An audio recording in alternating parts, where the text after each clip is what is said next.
पापा, मैं अब अपने ससुराल कभी नहीं जाऊंगी। मम्मी जी ना तो मुझे जीने देती हैं और ना मरने। प्रिया की नई नई शादी हुई। वह अपने नए घर मतलब ससुराल में जैसे ही प्रवेश की, उसे कुछ भी अच्छा नहीं लग रहा था, क्योंकि उसकी सास हमेशा उसे हर बात में रोकती टोकती थी और कुछ ना कुछ करके विरुद्ध में बोलती रहती थी। ऐसा मत करो, वैसा मत करो। हमारे यहाँ बहुएं ऐसे नहीं रहती। हर समय किसी ना किसी बात पर मम्मी जी ताना मार ही देती। नई नवेली बहू बन के आई प्रिया को हजारों बातें सुनने को मिलती अपनी सास से। अब प्रिया को अपने पिता का घर याद आने लगा। हर पिता के समान उसका पिता भी उससे बहुत प्रेम करता था।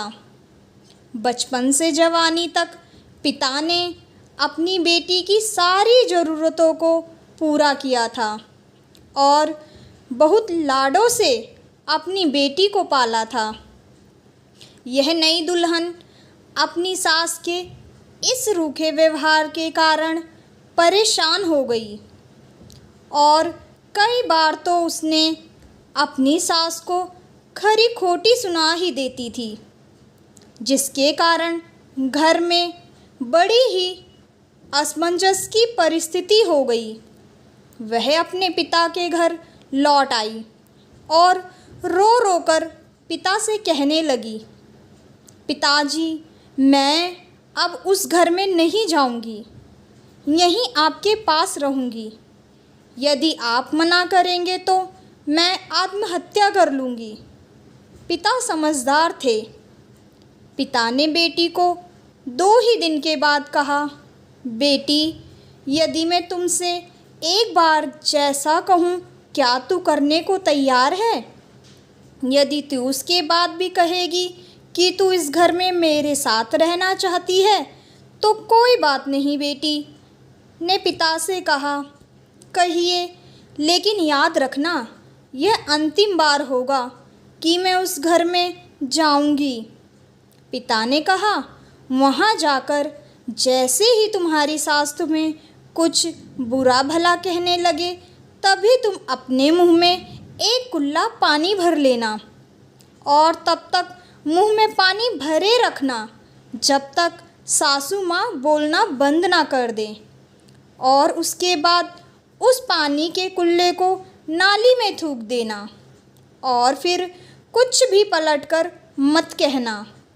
बेटी को कुछ समझ में नहीं आया, लेकिन बेटी तैयार हो गई।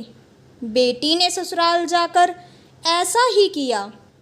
जब भी सासू माँ कुछ कहना शुरू करती, तुरंत बहू मुंह में पानी भर लेती और बहुत देर तक भरी रहती। धीरे धीरे कुछ ही दिन में सासू माँ का व्यवहार इस बहू के प्रति नर्म हो गया। वो सोचने लगी, कितनी अच्छी बहू है, पलटकर कोई जवाब नहीं देती है और गुस्सा भी नहीं होती।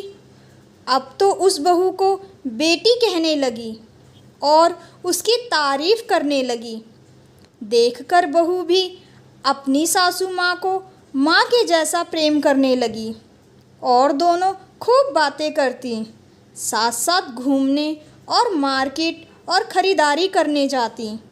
कुछ दिनों के बाद इस लड़की का पिता अपनी बेटी से मिलने आया। घर के सभी लोगों ने पिता का खूब अतिथि सत्कार किया। फिर जब पिता अपने घर वापस जाने लगे तब अपनी बेटी से कहा, बिटिया, चलो, यदि तुम मेरे साथ चलना चाहती हो तो अपना सामान पैक कर लो, हम वापस चलेंगे। तब बेटी ने कहा, नहीं, अब यही मेरा घर है। मैं अपनी सासू माँ से बहुत प्रेम करती हूँ और अब मैं इन्हें किसी भी कीमत पर अकेला नहीं छोड़ूंगी। यही मेरी माँ हैं। पिताजी अपनी बेटी की इन बातों को सुनकर और सास बहू के अटूट प्रेम देखकर बहुत खुश हुए और बेटी को बहुत आशीष देकर खुशी खुशी घर लौट आए। कहानी की शिक्षा। प्रेम सब बातों को सह लेता है। रिश्ते बनाना आसान है, निभाना कठिन। लेकिन जो रिश्ते निभाना जानते हैं वे ही लोग सही मायने में सच्चा प्रेम करते हैं। स्टोरी अच्छी लगी हो तो वाणी हिंदी कहानियों को लाइक, सब्सक्राइब और शेयर करें। बेल आइकन का बटन भी हिट करें जिससे कि वीडियो की नोटिफिकेशन आपको मिल सके। कहानी कैसी लगी मुझे कमेंट सेक्शन में ज़रूर बताएं।